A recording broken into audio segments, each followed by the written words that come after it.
Thank you so much, Hunter and Francis. And personally, this is what I love about Power to Fly. There's a lot of realness and authenticity here. So this is wonderful. Alice, thank you so much for taking the time today to tell us more about you and your story, and more information on just the experience of being in the military. So I would like to start off with just giving some time to hear a little bit about you, a little bit about yourself, as well as what are the biggest differences between military life and civilian life? Let us know. Okay, so if you're happy, I've got a few slides to be able to give a few pictures to go behind with that. Is that good? Love visuals. We can be doing it at the same time, and I'll make sure to get these questions because I know that people are going to want to hear things from you. So let's do it. Love it. Love it. Okay, I'm brilliant. A visual person, so. Awesome. Oh, now that's interesting. I have something completely different that's just popped up. It should be, okay, here we go. Well, let's see. Let's do this one. Then you can tell me, can you see? There we are. I can see it. You're good. Brilliant. So what I'd actually put for here was learning to fly again, because actually for me, that's been the part of, people talk about transition, but actually to me, it's a completely new chapter. As I look back, I left in 2016, the regulars, and then I went into reserve, and I've been in the reserve for about, well, since, but the last year or so, I haven't done so much reserve work. So I guess where would I start? I'd just say I've come from living in the middle of nowhere, joined the army at 17, and I love being able to help people become more resilient and be able to really bring out the best in themselves. And a lot of what I help others with is what I learned in the military. But what I would also say is there's a lot of stuff I've learned since leaving, which I wish I had had when I was serving and on my transition out. And the biggest of those is the idea that what you can see in your mind, you can hold in your hand. And when we're moving out of being full-time service, or being in a service environment for those who are spouses and family, it's quite hard sometimes to imagine, where am I going? For me, it was like a big black hole. I didn't know. And people say, oh, the world's your oyster. Well, that's pretty daunting if you're suddenly meant to put a pinprick somewhere and turn that into a home, turn it into a business, turn it into a life, become financially viable. When before, people used to say, oh, you're cosseted, you're safe when you're in the military. And I thought, are you for real? Don't be daft. We have so much inconsistency. We don't know where we're going to be posted next. Somebody else chooses your next job, etc., etc. Whereas ironically, as you come out into civilian life, you now get to choose all of that, but that can be quite daunting too. So I'd say there's always more in you than you think. So when you literally feel as if you're on your proverbial belt buckle and there's no more to give, it's just taking a pause for breath and going, okay, what do I really want out of this moment or this day or this activity, and recalibrating yourself, just as if you were on tour and going, right, I've just come in contact with the enemy. What on earth am I about to go and do now? You'll lean part on your auto responses, but is now being quite intentional, because that enemy might well be not getting the job you wanted, finding that things are tricky, or environments you're not quite sure about. So yeah, and where have I ended up? So randomly, when I first left the army, I ended up on doing a contractual work. So again, I would say, wherever you end up when you leave, do not expect it to be the same as your long-term career in the army. You're now into this environment where it's quite fluid. People naturally change their minds and evolve. And that's why I'd invite you to explore this as a whole new chapter. It's a whole new chapter of literally being able to have a go, fall over, pick yourself back up, have another go, until you find something that suits for you. And that all the way through, I've thought I had clarity, and then I get there and go, oh, actually, maybe this isn't quite what I think it was going to be, because I've never had any exposure to it. I joined the army at 17. I have never been an adult and a civilian in my entire life until now, aged whatever I was, just before I was 40 when I left. So I went to live in a town for the first time ever, London, small town, aged 40. So I've taken people swimming with orcas because that for me felt natural. Same as when we go on adventure training, or, you know, when we go and stretch ourselves in the outdoors. Worked with Nobel Peace Laureates because, again, culturally, they felt aligned to me. We've all been on tours trying to do peacekeeping, trying to do, you know, as far as stabilization work. So I naturally aligned myself with people I thought, oh, I kind of understand your world. And then for better or for worse, I've done pro bono work in South Africa, working with the world's first female anti-poaching unit. My last week in the army during my resettlement was there. I literally flew out of South Africa, still in the army. I landed back into the UK as a civvy. Ooh, scary moment, which seems really exciting. But as with all these things, it's a bit of a roller coaster. I'm still with them 6 years later, and they're a lovely way for me to use my skills from the military. So lesson from here is find things you know about and you feel comfortable that you've got good skills to share, and then find some cool people that you can go and spend some time with whilst you're on your transition through into what you think this next chapter is going to be looking like. Because I definitely did not know. If anybody had asked me, I did not think I'd be joining a female anti-poaching unit. I didn't even know they existed, but I answered a Facebook ad and just thought a laugh. And for better or for worse, I know you have a different commander in chief, but I've still always kept, so the Queen is here on the far right, I have always kept those lessons of values and standards absolutely central to what I do. Because as soon as you start, how would I describe it? As soon as you start coming away from what you consider is really important to you, you'll get malalignment, stress, exhaustion. And I went on a couple of jobs where, for example, we should have been doing protection of life, and some of the team I was working with just didn't care that we were having assassinations every day. I'd gone out to do some security contract work to kind of fill a block where I didn't have, enough coaching clients, ironically, at the time. So I went to Somalia. I had to leave that team because for me, culturally, that didn't align. My skill set meant I knew how to do, targeting. I knew how to do protection of life. And the value set of the civilian team I was with was more about keeping the contract, keeping the client happy. And I was like, that's not what I'm here for. I'm here to protect life. And that might sound very grandiose, but when you've got 6 people being assassinated every night, I physically could not sit and go, this is okay, because I knew I had the skill set to be able to solve that problem. And we weren't being allowed to go and work at that particular stage. So I then removed myself from that job. And ironically, that team then went bust, or that company went bust about 2 months later. So what I would say is follow your passion. We've spent so long being told what to do. We've been so long being guided, steered. We're moving as a mass. We're moving as a unit. We're moving as a team. Now you're solo. That's really quite daunting. When someone said that to me, it was a member of my family, said, Alice, nobody's going to do this apart from you. I thought she was really mean. I literally I'm a big adult, and I broke down in tears in a backyard going, what a mean thing to say. But my goodness, was it true? I had not realized how much I'd been used to having a support network around me. And this is our world. This is some of your teams where I've been out in Afghan and Iraq at the time. We just lost one of our teams in Afghan when I took this picture on the bottom right, being flown from from where I came back onto the main airport to back out into the Ulu to go and join my team as we put the caskets on the back of the plane. We are used to being in a high tempo, high stress, highly emotionally charged, but controlled environment. And if you hold on to finding what your passions are, that's what gets me up in the morning. When I was trying to still just think someone was going to help keep me in a high focused environment, suddenly there isn't anyone there. That's quite daunting. And this is where finding what really lights your fire. If you love cyber, if you love weaponry, if you love being able to do healthcare, whatever it is that you love, if you love painting, if you love doing your physical training, whatever it is that you find lights your fire, move towards that, because people pay for passion, and passion will also keep your performance and your energy flowing. And just don't worry if it doesn't work out.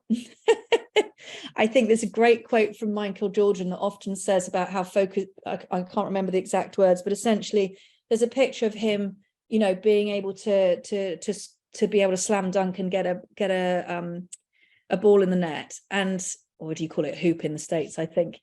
And there's a wonderful part where he goes, nobody's focused on the thousands of times I've missed.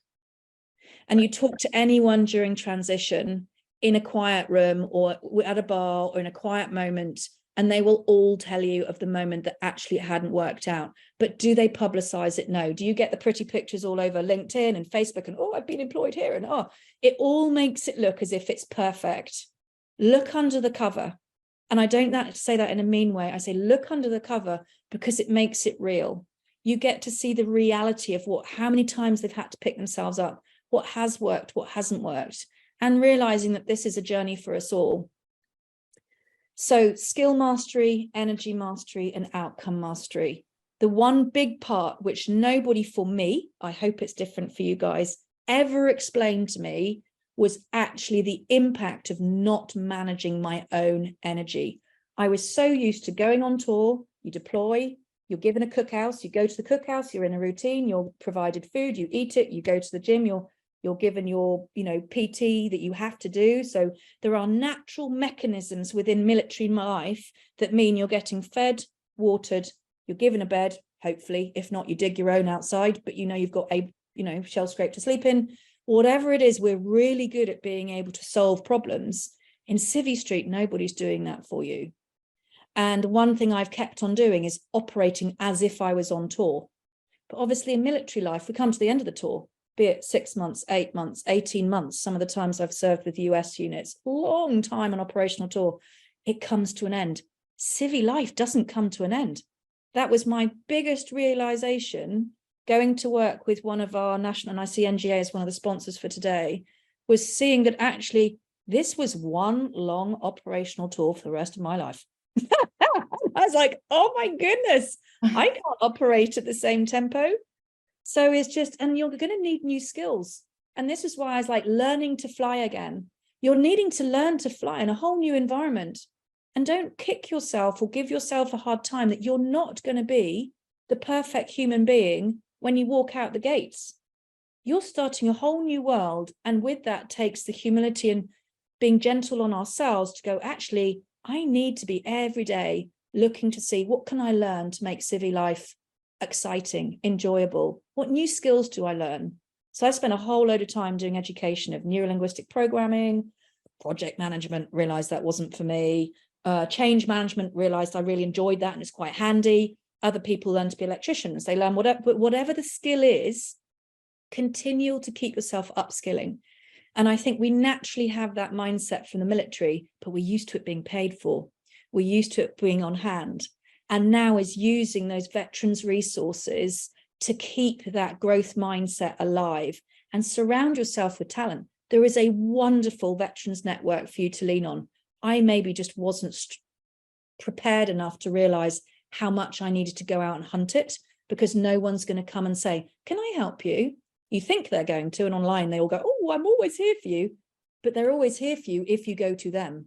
The number that proactively come to you is actually quite small because they're all busy on their own transition too. And just where do you want to go? Spend time and energy, literally visualization, getting magazines, having a look through things, going on websites, have a look, what do jobs mean? I spent a long time chatting to my peers, ironically finding people who were often quite miserable and getting them to explain to me, what did they do for their job? And then you can work out if it's something of interest to you before you've left. And the first Christmas I was out, I actually went and helped a friend with Christmas trees. And that was the best way, which I didn't even realize I was doing at the time, 2 weeks of setting up Christmas trees, dressed up as Santa's little helper, singing Christmas carols, going around London, with leadership coaching on one side, Santa's little helper at the other, and doing my coaching calls in between. But I got to see every office. I got to go into barristers' offices, solicitors' offices, marketing offices with all these crazy pictures and colorful stuff, like a Google extravaganza all at once, but for real. And then into these dark and dingy little bits in a backyard going, oh, I don't want to be here. And that really helped bring to life the different environments of what did it look like to be in a bank? What did it look like to be in an insurance brokerage? And go, ooh. That reaffirmed for me that working for myself was probably the only way forward.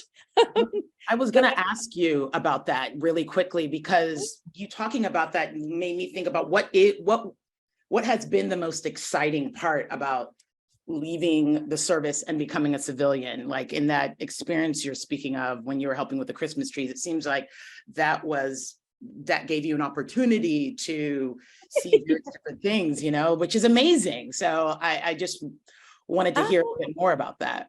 Yeah, I think there's an interesting part about the elation of leaving, because you're usually leaving for a reason. Mm-hmm. So, where I was working when I left, like I said, I was working for one of the national agencies. The alarm bell went off and 5,500 people walked out the door with the alarms going off as I pressed for my notice to terminate. I was elated. The excitement was absolutely leaving a horrific boss I couldn't stand.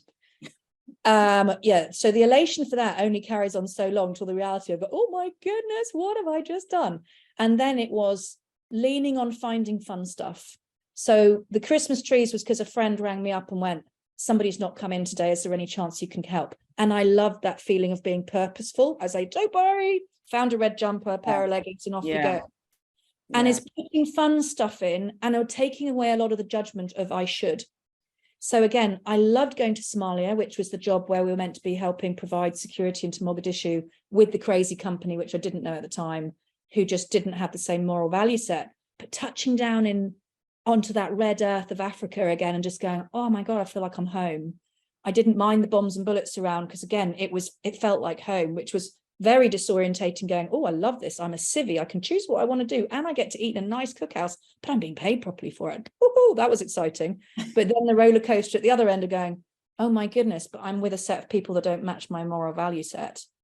So there's been highs and lows of taking a risk. Sometimes it works, sometimes it doesn't. The amazing people you meet. And I think some of the other highs have been things like finding that my understanding of, the geopolitics and spatial constellations from inside the wire, so to speak, now with democratization of space is actually all coming to being useful. Whereas I've sat there going, where on earth do I use any of this military knowledge? Most people, what on earth do I do with it? So it's been, I'd say, ups and downs all the way, cool people, finding fun ways of reusing my knowledge set and just taking a risk on stuff I would never have considered doing. Even things like yoga, which I just, again, wish I'd done 20 years ago. I wouldn't have nearly as many breaks and strains if I'd learned that critical part of stretching would save my body. So I know, whereas tipping myself upside down felt totally ludicrous, still does. I am not a natural, but I do appreciate that we've stretched our bodies and now we need to be able to make sure we're actually looking after it. So very quickly with this, I would also say is the 80% rule. I learned this working with the SF and so our special forces, and I've worked alongside your own as well. There's always got to be something left in the bag. And I tried to push and push and push when I became a civilian, thinking it's okay, I'll get there, and then I can take a break. Like I say, this is one new life of an operational tour. If you like op tours for me were my favorite part of being in service. I'm not very good at being a civvy at home. So I am the original adrenaline junkie, which means you have to be super careful, because just because you can doesn't mean you should. So is taking the bit which I never really out of the group is what we call the SF here, because you've got obviously the equivalent of SEALs and different people, but they all come as a group of SF, it's all the tier 1, tier 2 guys together. Out of that arena, there's not as much, or for us anyway, there's not as much emphasis on the fourth part of high performance being recovery. And so I've not had that instilled in me as much as you can always push through, pick yourself back up, be resilient. There's more than you think. There's the bit of recovery has never quite been instilled in the same way. And I'd say that is every day go, right, like COVID. I got really excited. I loved COVID. Not very PC to say that, but I was back in an austere and hostile environment. Everybody was fearful. No one knew what to do. And I just thought, oh, I'm on a new NBC serial, nuclear, biological and chemical serial. Easy. Okay, here we go. We put the sanitizer outside the door. Here's the face masks. I went into autopilot as if I was on exercise. Just with my parents, right? You're not leaving. I will go to the supermarket, disinfect, blah, blah, blah, blah, blah. I just thought this is so simple. Couldn't understand what all the fuss was around. I guess, yes, you're very pragmatic of the trauma that different families have gone from a health perspective, but I hadn't got to that stage because I kind of boxed my family up and brought food in for them, and they're old. So, everybody was in a similar situation, but the actual helping leaders through that transition of look after your teams, look after yourself came very easily to me. So ironically, that was a bit of a highlight of finding I had skills that were relished by other leaders that were floundering, going, oh, what do? I was like, this is an opportunity. all the businesses we worked with grew by a minimum of 30% during COVID, because they looked after their teams, they looked after their energy, they made sure that they kept them focused on upskilling, not being doom and gloom, being positive. So all those things in the military we are so good at, finding opportunity, just considering it one long, just, you know, command task. And learning what helps you rebalance. What are your triggers? Your triggers in civvy life are going to be new. You'll have some old, maybe big bangs or funny people or whatever it is learning what are the new triggers that take you from pressure to stress, so you can then learn how to rebalance. This is not the same as where you've come from. This is a whole new world. And in that we can find excitement, but is also going into a new world, just like when we go on tour, going, right, new country, new culture, new food, new people, you prepare. But when you arrive, it's never quite the same as what you've prepared for. But we know we can work through it. But we have to learn the triggers. We have to learn where are the vulnerable points. And for this time, for this exercise, for the rest of our lives, that vulnerable person is us. What are our triggers? What are our vulnerable points? So we can now help build on those, protect them, and move forward. Crazily, things like my boiler going off has started to be a trigger because it stops me sleeping, but it's taken me 3 months to realize that like on my own mini seat deprivation exercise in my own house. And I'm going, really? But it fires up the same as if you had something firing up outside on a tour.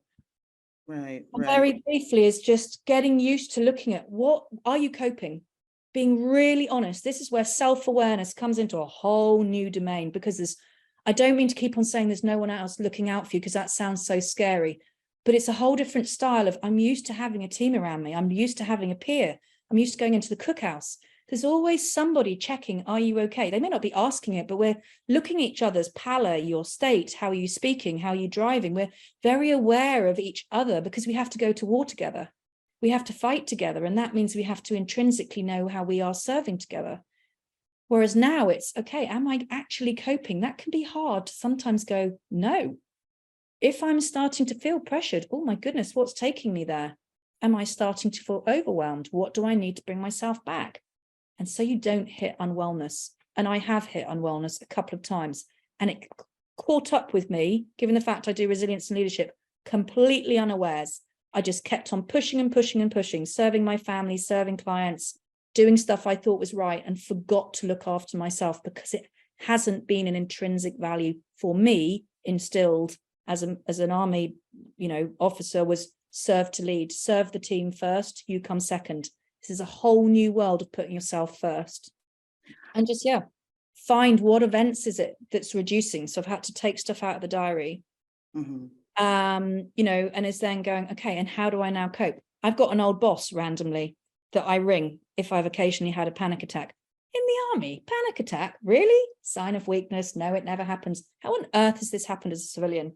I just suddenly find, oh my goodness, I've actually just got overwhelmed of everything incoming. Yeah. And I just have to clear the decks, go outside, look up at the sky, take in a bit of nature, deep breath.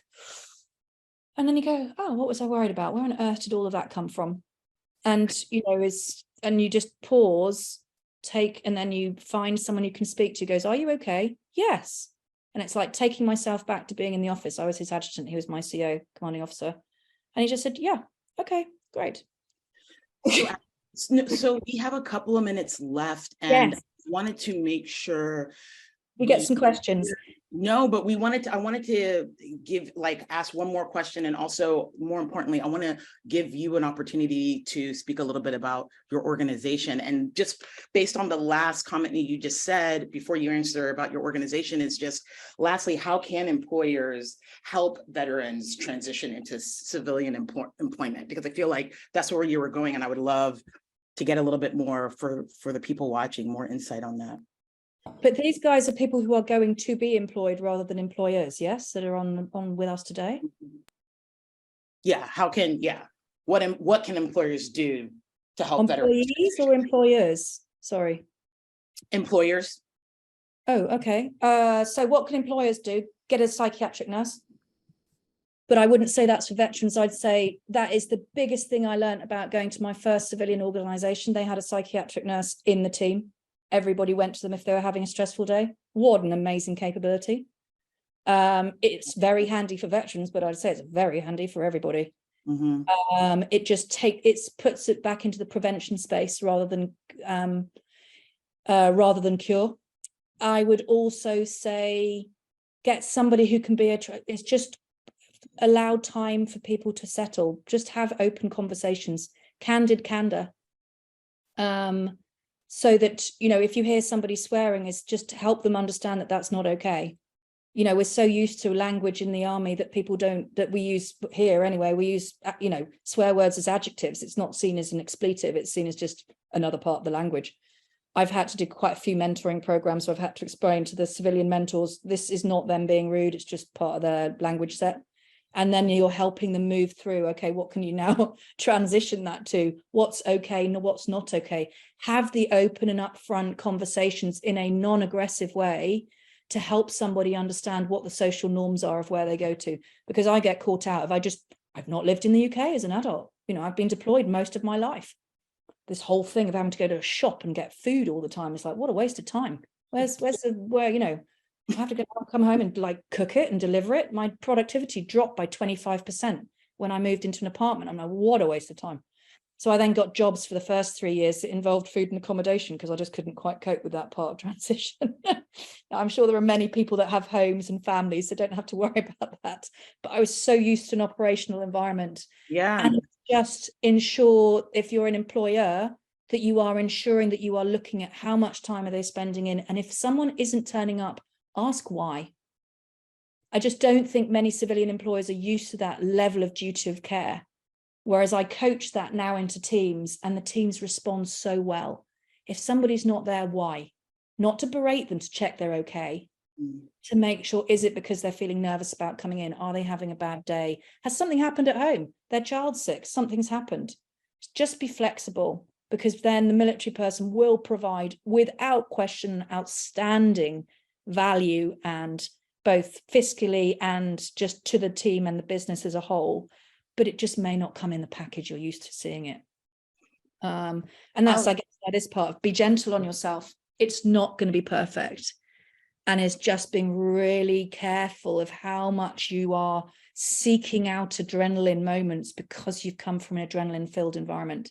So structure that environment carefully so that you don't overwhelm yourself.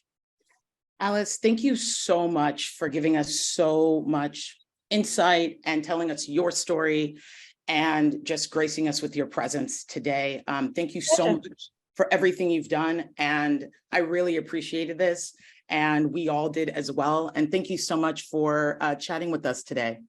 My pleasure. And I guess a little offering out to you is use LinkedIn and come and find me, Alice Bromage, Empowering Success. Come and find me on LinkedIn. Look for the lion. I haven't quite got used to the idea of putting my own picture up yet, even though it's 6 years later. But there's lots of blonde, you know, white females, whereas there's no other lions. So that's pretty simple. So come and look for the lion. And if I can help, I always will do. The American veteran system is phenomenal, but there are cracks in it, the same as our own. And we've served alongside each other. For the whole of my 20 years, I have served alongside the US, and it's been an honor and a pleasure. And so I would say that mutual kinship, if there's anything we can ever support you, is always there as a community and as individuals. So thank you.